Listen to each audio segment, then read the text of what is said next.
Today we are going to start a new chapter, light, reflection and refraction. So very first we will discuss about light. क्या light का importance है इस life में, उसके बारे में हम लोग यहाँ पे डिस्कस करेंगे। तो देखें, यदि मैं बात करूँ कि इस वर्ल्ड में तो बहुत तरह के ऑब्जेक्ट हैं, बहुत तरह का ऑब्जेक्ट को हम लोग रोज़ देखते हैं। तो क्या यदि मैं बात करूँ कि एक अंधेरा कमरा में, डार्क रूम में यदि मैं चले जाऊँ, डार्क रूम में, और डार्क रूम में यदि आप किसी ऑब्जेक्ट को देखना चाहो तो क्या देख पाते हो? नहीं देख पाते हैं। किसी भी ऑब्जेक्ट को यदि मैं डार्क रूम में देखना चाहूँ तो वहाँ पे नहीं देख पाते हैं। उसके पीछे रीज़न क्या है? What is the reason about that? Reason behind us light is important role to see any object. मतलब किसी भी ऑब्जेक्ट को यदि मैं देखना चाहूँ तो वहाँ पे क्या होना चाहिए? लाइट का होना बहुत ज़रूरी है। बिकॉज वहाँ पे लाइट क्या करता है? लाइट यदि वहाँ पे है, किसी ऑब्जेक्ट पे पड़ रहा है, इसका मतलब वहाँ से किसी ऑब्जेक्ट को लाइट के कारण हम देख पा रहे हैं। वही चीज़ यदि मैं अंधेरे में किसी ऑब्जेक्ट को नहीं देख पा रहे हैं, इसका मतलब है कि उस लाइट ऑब्जेक्ट पे लाइट नहीं पड़ रहा है। यदि आपसे क्वेश्चन पूछा जाए, एक क्वेश्चन यहाँ पे पूछा जा सकता है कि यदि आप किसी ऑब्जेक्ट को देख रहे हो तो क्या सबसे पहले लाइट जो है वो उस ऑब्जेक्ट पर पड़ेगा या फिर आपके आँख पे पड़ेगा? तो आपका आंसर क्या होगा? आपका आंसर होगा कि ऑब्जेक्ट पे पड़ेगा, तब हम देख पाते हैं।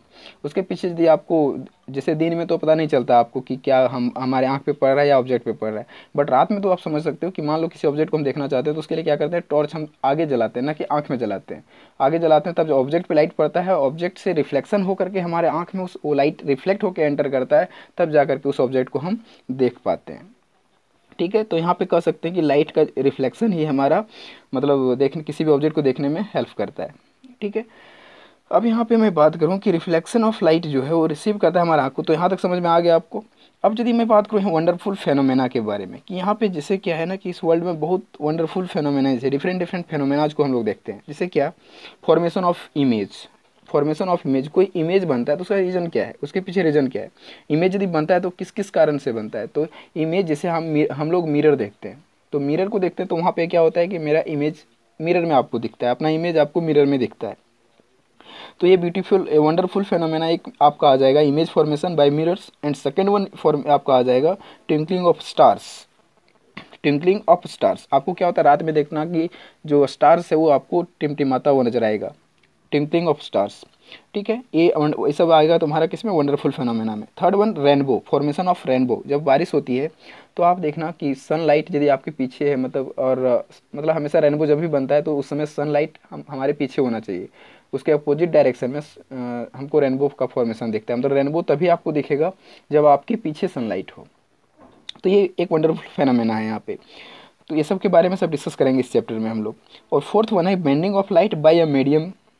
Bending of light by a medium, मतलब किसी मीडियम पे जब लाइट पड़ता है तो वहाँ से लाइट क्या होता है? हमारा बेंड हो जाता है। तो बेंड होना मतलब क्या है? रिफ्लेक्शन होना वहाँ पे। तो लाइट का बेंडिंग, ये सभी चीज़ के बारे में यहाँ पे इस चैप्टर में हम लोग पढ़ने वाले हैं। तो एक एक करके सारा चीज़ हम लोग पढ़ते जाएंगे। और भी चीज़ें यहाँ पे जानना है आपको कि लाइट जो है हमेशा स्ट्रेट लाइन में ट्रेवल करता है। Light travels always in straight line. Light हमेशा ट्रेवल करता है स्ट्रेट लाइन में। इसको यदि समझना है तो आप जूनियर क्लास में आपको इसके बारे में रीड करना था कि मैं यदि आपको एक मीडियम दे दूँ, मतलब एक सीधा पाइप दे देता हूँ आपको, और सेकेंड वन एक टेढ़ा पाइप देता हूँ, दो तरह का पाइप देता हूँ। कुछ एक इस टाइप का पाइप है और एक हमारे पास कुछ इस टाइप का बेंड किया हुआ पाइप है। और यहाँ पे मैं कैंडल जला देता हूँ, इस जगह पे मैं कैंडल जला दूँ तो कैंडल, और यहाँ पे एक कैंडल जला देता हूँ इस जगह पे। तो जब आप इस साइड से देखना चाहोगे तो कैंडल आपको डायरेक्टली दिख जाता है, और यदि यहाँ से देखना चाहोगे तो कैंडल आपको नहीं दिखता है। टेढ़ा मतलब ये बेंड किया बेंडिंग पाइप में आपको नहीं दिखेगा लाइट, बट स्ट्रेट वाला पाइप में क्या हो रहा है? दिख जा रहा है। इसका मतलब क्या है कि लाइट जो है वो स्ट्रेट लाइन में ट्रेवल करता है। एक तरीके से एक्सपेरिमेंटल, इस तरीके से एक्सपेरिमेंट हम लोग करके बता सकते हैं। ठीक है, तो यहाँ से हमको क्या पता चला कि light travels in a straight line, always in straight line light travel करता है। तो एक छोटा सा, यदि मैं एक थीन लाइन की बात करूँ, एक लाइट का एक थीन लाइन, जैसे मान लो किसी ऑब्जेक्ट पे जब लाइट पड़ता है ना तो वहाँ से देखना कि लाइट जो है ना वहाँ से बहुत सारा वहाँ से निकलता है रिफ्लेक्ट होकर के। तो लाइट जो है ना सब पतला पतला बहुत सारा आपको दिखता है। तो एक यदि मैं थीन लाइन की बात करूँ, लाइट का एक थीन लाइन की बात करूँ, तो दैट वन थीन लाइन जो है, उस थीन लाइन को हम लोग बोलते हैं रे ऑफ लाइट। रे ऑफ लाइट, लाइट का एक रे बोला जाता है उसको, thin line of the light. या तो एक छोटा सा पार्टिकल, स्मॉल पार्टिकल पर जब लाइट पड़ता है तो वहाँ से जो आपको रिफ्लेक्शन दिख रहा है, that one light is the रे ऑफ लाइट। ठीक है, तो ये चीज़ है। या तो एक तरीके से बोलो ना डायरेक्ट की reflection of light from the small particle, एक छोटा सा पार्टिकल पर जब लाइट पड़ेगा तो 100% वहाँ से क्या होगा, रिफ्लेक्शन होगा लाइट का। और दैट वन स्मॉल लाइन तो that one thin line of the light, thin line of the light is the रे ऑफ लाइट, तो उसको रे ऑफ लाइट बोलते हैं। तो और इस चैप्टर में हम लोग क्या क्या पढ़ने वाले हैं, in this chapter we shall study the phenomena of reflection and refraction. Reflection के बारे में इस चैप्टर में पढ़ेंगे हम लोग, और रिफ्रैक्शन के बारे में डिटेल में पढ़ेंगे हम लोग।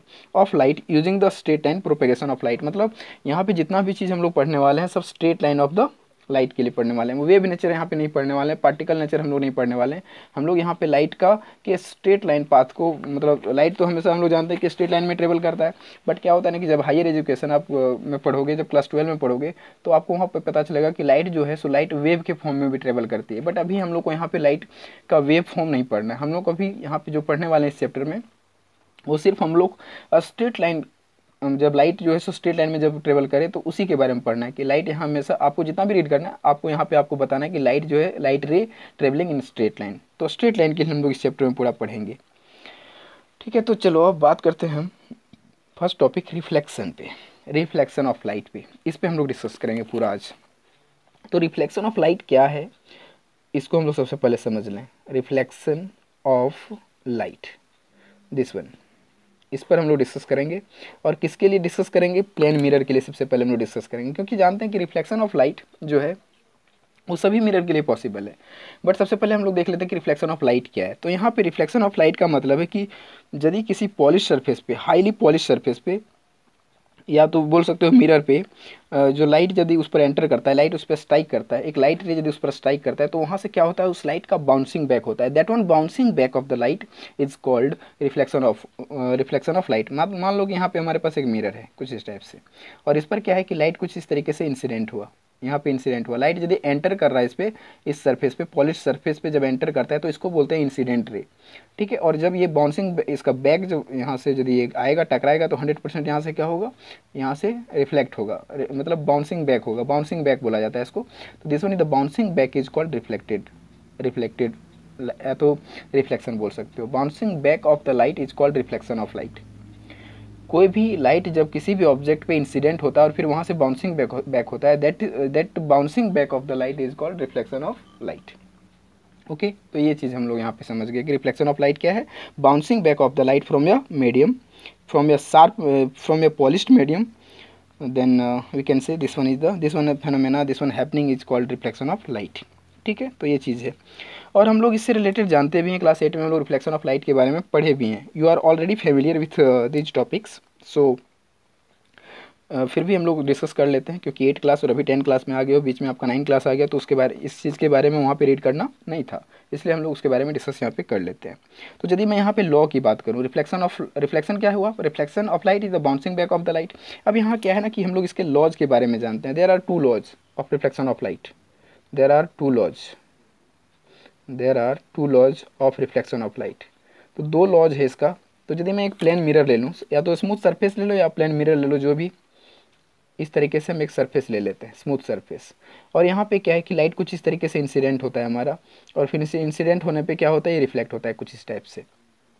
ठीक है, तो ये इंसिडेंट लाइट हुआ, ये रिफ्लेक्टेड लाइट हुआ, और इस पर यदि हम नॉर्मली इस तरीके से एक लाइन खींच दें तो इसको बोला जाता है नॉर्मल। 90 डिग्री उस पर एक लाइन खींच दें तो उसको नॉर्मल बोला जाता है। This one is the incident ray, और इसको बोला जाता है रिफ्लेक्टेड रे। ये तीनों चीज़ हम लोग के पास यहाँ पे आ गया। तो एक्चुअल में होता क्या है कि एंगल जब बनता है इंसिडेंट एंगल, तो इस नॉर्मल के साथ हम लोग एंगल बनाते हैं। ठीक है, इसको बोलते हैं रिफ्लेक्टेड एंगल। तो इंसिडेंट एंगल को आई से इंडिकेट करते हैं और रिफ्लेक्टेड एंगल को आर से इंडिकेट करते हैं। तो इसका जो लॉ है वो क्या है, वो देखो। फर्स्ट लॉ बोलता है इसका कि incident ray, this one incident ray, लिखता नहीं हूँ मैं, बोल देता हूँ सिर्फ, incident ray, reflected ray and this one normal lies on the same plane. मतलब एक ही प्लेन पे तीनों चीज लाई करता है। This one the first law, incident ray, reflected ray and normal, all three lies on the same plane और same surface. ठीक है, this one is the first law. And second law is the angle of incidence is always equals to angle of reflection. ये चीज़ है। तो second law क्या बोलता है कि this one incident angle is always equivalent to the, always equals to the reflected angle. दोनों angle हमेशा सेम होते हैं। जितना एंगल पे आप इसको इंसिडेंट कराओगे उतना ही एंगल पे आपको क्या मिलने वाला है, रिफ्लेक्शन मिलने वाला है। यदि आप मान लो एक सरफेस है हमारे पास इस तरीके से, प्लेन सरफेस है, और यदि इस पर इस तरीके से हम गिराएं कोई भी ऑब्जेक्ट का, एक लाइट को कुछ इस तरीके से उस पर गिराएं, तो ये यदि इधर से इंसिडेंट हो रहा है तो उसी पे ये रिफ्लेक्टेड होगा, क्योंकि यहाँ पे देख सकते हो कि थीटा कितना हमारा है 0 डिग्री है, क्योंकि एंगल नॉर्मल के साथ बनता है हमेशा। तो एंगल नॉर्मल के मतलब नॉर्मल पे ही हम उसको दे देते, दोनों पैरेलल हो गया, मतलब थीटा कितना है 0 डिग्री। तो 0 डिग्री पे तुम किसी लाइट रे को इंसिडेंट करते हो तो 100% आपको रिफ्लेक्शन कितना पे मिलेगा, उसका भी 0 डिग्री मिलेगा। और यहाँ पे मान लो कि इंसिडेंट 30 डिग्री है तो रिफ्लेक्टेड भी कितना मिलेगा, 30 डिग्री मिलेगा। Means incident angle is always equals to reflected angle. ये चीज़ हमारा लॉ कहता है, लॉज ऑफ रिफ्लेक्शन। ठीक है, तो यहाँ पे जो ये लॉज है हमारा, these laws of reflection are applicable all type of reflecting surface, मतलब ये जो लॉ है वो सभी तरह के सरफेस के लिए एप्लीकेबल है, ऐसा नहीं कि सिर्फ प्लेन सरफेस के लिए एप्लीकेबल है, ये सभी सरफेस के लिए एप्लीकेबल है। आपका स्फेरिकल मिरर भी पढ़ोगे तो जैसे concave lens, concave mirrors, convex mirror, तो वो सब के लिए भी ये लॉ क्या है, एप्लीकेबल है। तो this one law is applicable for every surface, every type of the surface के लिए ये एप्लीकेबल है। तो मैं यहाँ पे प्लेन मिरर की बात करूँ, यदि मैं प्लेन मिरर से रिलेटेड डिस्कस करूँ तो देखो उसके बारे में मैं बात करता हूँ, about plane mirror, about plane mirror, जो कि इसको सबसे पहले हम लोग जान लेते हैं, फिर हम लोग स्फेरिकल मिरर पे डिस्कस करेंगे, जो आपके सिलेबस में पूरा है उसके बारे में डिस्कस करना है। तो यहाँ पे सबसे पहले प्लेन मिरर की मैं बात करूँ तो प्लेन मिरर में क्या होता है वो जान लो। सबसे पहले मैं प्लेन मिरर की बात करूँ तो प्लेन मिरर कुछ इस टाइप से बनता है, कुछ स्ट्रेट लाइन इस तरीके से, और उसके बैक में कुछ इस तरीके से शेडो दे दो, मतलब शेडो मतलब कोटेड रहता है ये मिरर। ठीक है, तो एक साइड से कोटेड, एक तरह से स्मूथ रहता है, मतलब पॉलिश्ड रहता है। तो ऐसे कंडीशन में यहाँ पे देखो, यदि इसका हम सबसे पहले मैं बात करूँ कि ये हो गया reflecting surface, this one is the paint surface, मतलब पेंट किया हुआ। तो यहाँ पे जो इसका इमेज बनता है ना, इस पे the image formed by plane mirror is always virtual erect. तो सबसे पहले क्या है ना कि हम देख लेते हैं कि इसका इमेज किस तरीके से इसमें बनता है। तो देखो किस तरीके से इमेज बनता है उसको मैं जानूंगा। तो देखो ये प्लेन सरफेस में सबसे पहले एक चीज़ जान लो कि ये मेरा इंसिडेंट रे है और ये क्या होगा यहाँ पे रिफ्लेक्टेड रे, और इसके लिए ये क्या होगा, नॉर्मल होगा। तो ये चीज़ हर जगह पे एप्लीकेबल होगा आपका, ठीक है, स्मूथ सरफेस के लिए भी और प्लेन मिरर के लिए भी। तो मैं देखता हूँ कि जो इमेज का फॉर्मेशन है इसमें किस तरीके से होता है। तो इमेज का डायग्राम बनाते हैं कि इमेज इस पर बनेगा तो किस तरीके से बनेगा। तो ये देखो मेरा सरफेस, ये रहा प्लेन मिरर, ये क्या है, प्लेन मिरर। देखो इमेज किस तरह से फॉर्म होता है उसका डायग्राम मैं बना रहा हूँ। और तो यहाँ पे आपको क्या करना है, एक ऑब्जेक्ट यहाँ पे ले लो। सबसे पहले हम लोग इसके बीचों बीच एक लाइन खींच लेते हैं इस तरीके से, इसको प्रिंसिपल एक्सिस बोला जाता है, एक तरीके से प्रिंसिपल एक्सिस बोला जाता है। इस पर एक इमेज ले लो, कुछ इस तरीके से ऑब्जेक्ट को ले लो, ये ऑब्जेक्ट है हमारा, और इस ऑब्जेक्ट का हमको क्या करना है, इमेज बनाना है। तो इमेज बनाना है तो 100% सबसे पहले एक रे यहाँ से जाएगा इस तरीके से, यहाँ से देखो किस किस तरीके से, बहुत सारा रे जाएगा, बट हम लोग यहाँ पे एक रे कुछ इस तरीके से ले रहे हैं। तो ये रे जाएगा यहाँ से, तो हम जानते हैं कि कितना डिग्री पे इंसिडेंट हो रहा है, 0 डिग्री पे इंसिडेंट हो रहा है, तो उतना ही एंगल पे क्या हो जाएगा, ये रिफ्लेक्ट हो जाएगा। ठीक है, फर्स्ट वन। तो ये तो कहीं मिल नहीं रहा है, हमारा नहीं मिल रहा है, तो उसको क्या करेंगे हम लोग, डॉटेड लाइन से पीछे ले जाएंगे, और डॉटेड लाइन जहाँ पे होगा ना वो रियल नहीं, वर्चुअल इमेज बने, मतलब वो वर्चुअल लाइन होता है। तो this one is the virtual line. ठीक है, नेक्स्ट हमारा उसी जगह से हम इस जगह पे इसके प्रिंसिपल एक्सिस पे हम ले जाते हैं। तो ये देखो, ये हम उसके सेंटर पे ले जा रहे हैं एक लाइन को, कुछ इस टाइप से, सॉरी थोड़ा बेंड हो गया यहाँ पे, इस तरीके से। तो जितना एंगल पे ये इंसिडेंट हो रहा है उतना ही एंगल पे क्या होगा, ये रिफ्लेक्टेड होगा, इधर जाएगा। ठीक है, तो उतना ही एंगल पे क्या हो रहा है, यहाँ पे बाउंसिंग बैक हो रहा है, मतलब ये भी कहीं पे मिल नहीं रहा है, कहीं पे मिलने वाला, किसी से कट करने वाला नहीं है, कोई भी लाइन इसको कट करने वाला यहाँ पे नहीं। जब ये कट नहीं करेगा तो 100% इसको क्या करेंगे हम लोग, पीछे ले जाएंगे। तो पीछे ले जाएंगे तो इसको देखो, एक्चुअली थोड़ा सा और उधर जाता, तो इसको ले जाएंगे इस तरीके से पीछे। तो ये कहाँ जाके मिल रहा है, यहाँ पे मिल गया। ठीक है, और मैं यदि इस प्रिंसिपल एक्सिस पे भी एक रे को यहाँ से ले जाऊँ, ये देखो ये ऊपर से ले गए, टॉप से 2 लाइन हम खींचे, अब बॉटम से इसका 2 लाइन खींचते हैं, मतलब 2 रेज बॉटम से लेते हैं और 2 रेज अप से लिए। तो 2 रेज अप से लिए हम ऑलरेडी, तो इसमें देखें कि ये इंसिडेंट हुआ तो इधर रिफ्लेक्ट हुआ, और इसमें इंसिडेंट इसी में हुआ तो इसी में रिफ्लेक्ट हुआ। ठीक है, अब हम बॉटम से देखते हैं, तो बॉटम से भी 2 रे लेंगे, 2 ठो रे ले लेंगे, तो इसको हम ब्लू कलर से ही दिखाते हैं। तो बॉटम से यदि लोगे तो सबसे पहले ये वाला ले लो, दिस वन इंसिडेंट, तो ये भी क्या है, रिफ्लेक्टेड। तो ये कि सीधा जाएगा इस तरीके से, क्योंकि उधर नहीं मिल रहा है, कहीं कहीं कट नहीं कर रहा है, तो ये सीधा कुछ इस टाइप से जाएगा, इधर चला गया। और इसी के पैरेलल एक और ले लेते हैं यहाँ पे लाइन, इसके पैरेलल इधर, तो इसके पैरेलल कुछ इस टाइप से लेंगे। तो देखो ये और ये पैरेलल है दोनों, तो इंसिडेंट जितना पे हुआ तो उतना पे ही क्या होगा, ये रिफ्लेक्ट होगा। ठीक है, ये कुछ इस तरीके से रिफ्लेक्ट हो जाएगा यहाँ पे। तो हमारा ये जो पीछे से ये तो कहीं नहीं मैच, इधर कहीं मैच नहीं करेगा, तो ये सीधा डॉटेड लाइन से पीछे मिला दो, तो ये कहाँ मिल रहा है, इसी पॉइंट पे मिल रहा है। मतलब यहाँ से आपका जो मिल रहा है इस पॉइंट पे, तो 100% हमारा क्या है कि जितना हाइट पे ये इमेज है, ऑब्जेक्ट है, उतना ही हाइट पे आपको यहाँ पे क्या बनेगा, इमेज बनेगा। This one is the image. मतलब हमारा रे कहाँ पे कट कर रहा है, जहाँ पे कट करता है ना वहीं पे हम लोग का इमेज बनता है। तो सारा रेज वर्चुअली कट रहा है, यहाँ पे रियल में कोई नहीं कट रहा बट वर्चुअल में कट रहा है, तो मिरर के बिहाइंड मेरा क्या बनता है, इमेज बनता है। और यहाँ पे कंडीशन क्या है कि जितना साइज का ये ऑब्जेक्ट है उतना ही साइज का क्या बन रहा है, इसका इमेज बन रहा है। और यहाँ पे इमेज जो ये बन रहा है वो किस तरह का है, this one image is the virtual not real, this one image is the virtual. और साथ ही साथ सीधा है, देखो ऊपर ही रहेगा ना, ऊपर ही ऊपर, तो सीधा उसको इरेक्ट बोलते हैं। और यदि ये इमेज नीचे इधर झूल जाता है, उधर उल्टा दिखाता, मतलब इस तरीके से बनता, नीचे साइड बनता, तो उसको बोलते हैं हम लोग इन्वर्टेड। बट ये क्या है, इरेक्ट है। तो इमेज कैसा बन रहा है, सीधा बन रहा है, इरेक्ट इसको बोलते हैं, इरेक्ट। ठीक है, तो वर्चुअल है, इरेक्ट है, और साथ ही साथ क्या है, साइज इसका क्या है, सेम है। मतलब इसका शेप एंड क्या साइज, शेप एंड साइज क्या है, सेम है। Shape and size both are same. तो शेप एंड साइज भी इसका क्या मिलेगा, आपको सेम मिलता है। तो यहाँ पे कह सकते हैं सेम, इसका इमेज का जो नेचर है वो कैसा है, नेचर है वर्चुअल एंड इरेक्ट। और इसका जो फॉर्मेशन ऑफ इमेज है वो कैसा है, इसका same size and shape, size and shape कैसा है, सेम है। ठीक है, ये चीज़। तो मतलब क्या होता है ना कि प्लेन मिरर में आपका जो इमेज बनता है वो वर्चुअल बनता है, इरेक्ट बनता है, और साइज और शेप और साइज क्या होता है, सेम होता है। मतलब जितना बड़ा इधर ऑब्जेक्ट है उतना ही बड़ा उधर इमेज दिखेगा। दैट इज द, अब इमेज डायग्राम से ही आप यहाँ पे देख लिए कि किस तरीके से बन रहा है। तो ये इसका एडवांटेज, एक तरीके से एडवांटेज नहीं, एक तरीके से बोल सकते हो कि इसका ये प्रॉपर्टी है। ठीक है, तो ये चीज़ हो गया। और एक चीज़ और जान लो कि ये जो इमेज बनता है वो सेम डिस्टेंस पे बनता है। जितना मिरर से जितना डिस्टेंस इधर है, मान लो यहाँ से 10 मीटर पे है, तो इसका इमेज भी इस मिरर से उधर जो बनेगा वो भी कितना पे बनेगा, 10 मीटर पे। तो यहाँ पे बोल सकते हैं कि formation of image at same distance from the object, मतलब फ्रॉम द मिरर, मतलब जितना डिस्टेंस पे ऑब्जेक्ट है उतना ही डिस्टेंस पे क्या होगा, इमेज होगा। तो यहाँ पे क्या लिखेंगे, सेम डिस्टेंस, सेम डिस्टेंस क्या लिखेंगे, सेम डिस्टेंस। मतलब सेम डिस्टेंस मतलब क्या, formation of image in same distance, same distance पे इमेज बनेगा फ्रॉम द मिरर। जितना डिस्टेंस पे ऑब्जेक्ट है उतना ही डिस्टेंस पे क्या बनेगा, आपका इमेज भी बनेगा। तो इतना सारा फंडा है। और भी क्या है यहाँ पे, और भी फंडा, एक चीज़ और है, लेटरल इन्वर्सन यहाँ पे होता है, लेटरल इन्वर्सन।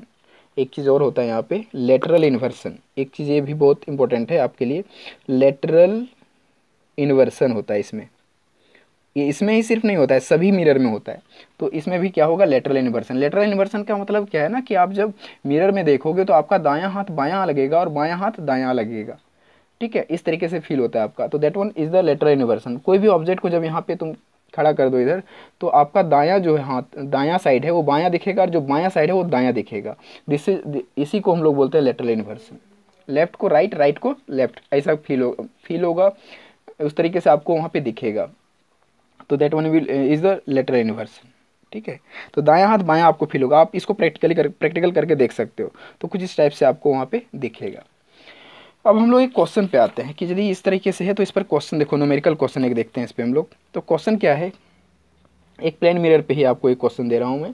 क्वेश्चन है इस तरीके से कि एक प्लेन मिरर है हमारे पास, इस टाइप से प्लेन मिरर, और उस पर लाइट रे कुछ इस तरीके से इंसिडेंट हो रहा है। ये देखो, ये लाइट रे हमारा इस पर इंसिडेंट हुआ, ये हमारा रिफ्लेक्टेड रे है। This one is the incident ray, this is the reflected ray, and this one is the normal, this one is the normal, and this one is the incident angle I, and this one is the reflected angle R। ठीक है, अब question आपको यहाँ पे क्या पूछ रहा है कि यहाँ पे जो है दिस वन एंगल सरफेस और मिरर, सरफेस और रे के बीच में आपको एंगल दिया हुआ है कितना, 42 डिग्री पे इंसिडेंट हो रहा है। आपको यहाँ पे क्वेश्चन में दिया हुआ है कि 42 डिग्री पे ये इंसिडेंट हो रहा है। तो आपको फाइंड क्या करना है, फाइंड करना है एंगल ऑफ इंसिडेंस, मतलब एंगल ऑफ इंसिडेंट मतलब I फाइंड करना है आपको, और एंगल ऑफ R फाइंड करना है, R भी फाइंड करना है। ठीक है, और करना है सम ऑफ इंसिडेंट एंड रिफ्लेक्टेड। तीन चीज़ यहाँ पे क्वेश्चन पूछा जा रहा है। फर्स्ट वन I पूछ रहा है कि I का वैल्यू क्या होगा, दूसरा क्या बोल रहा है R का वैल्यू क्या होगा, ठीक है, और तीसरा बोल रहा है R एंड सरफेस, R के तरफ का सरफेस के बीच में कितना एंगल होगा, मतलब this one and this one surface के बीच में कितना एंगल होगा। Third one question, R and surface, R and surface मतलब एंगल बिटवीन आर मतलब रिफ्लेक्टेड एंगल एंड सरफेस के बीच में कितना एंगल होगा, वो चीज़ पूछ रहा है। और क्वेश्चन पूछ रहा है आई प्लस आर कितना होगा, ये सारा क्वेश्चन है यहाँ पे। तो देखो इसको सॉल्व करना बहुत ही आसान है हमारे पास। इसको सॉल्व करने का तरीका देखो, यदि ये 42 डिग्री है तो ये मेरा एंगल कितना बना रहा है टोटल, दिस वन टोटल, इस साइड लेफ्ट साइड का मेरा 90 डिग्री बन रहा है। तो ये पूरा जब 90 डिग्री है तो 90 में 42 माइनस करेंगे तो ये मिल जाएगा हमको। तो यहाँ पे हमारा जो आई है, आई कैलकुलेट करना आसान हो गया आपके लिए। I is equals to this one incident angle is equals to हमारा हो जाएगा 90 degree minus 42 degree, 90 degree minus 42 degree, this one will be 48 degree, 48 degree. ये चीज़ आपका रिजल्ट आ गया, मतलब ये आई जो है वो कितना मिल गया आपको 48 डिग्री।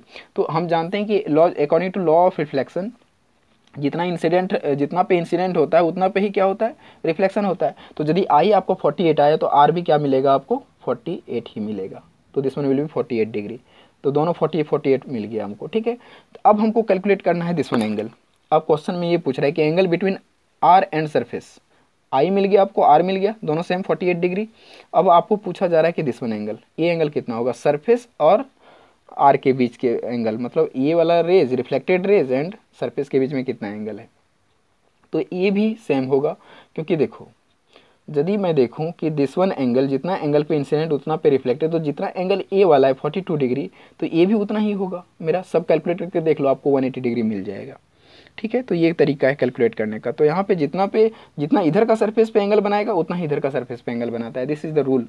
क्योंकि इंसिडेंट और रिफ्लेक्टेड दोनों इक्वल है तो 100% ये भी अपोजिट फेसेस क्या होगा हमको इक्वल मिलेगा।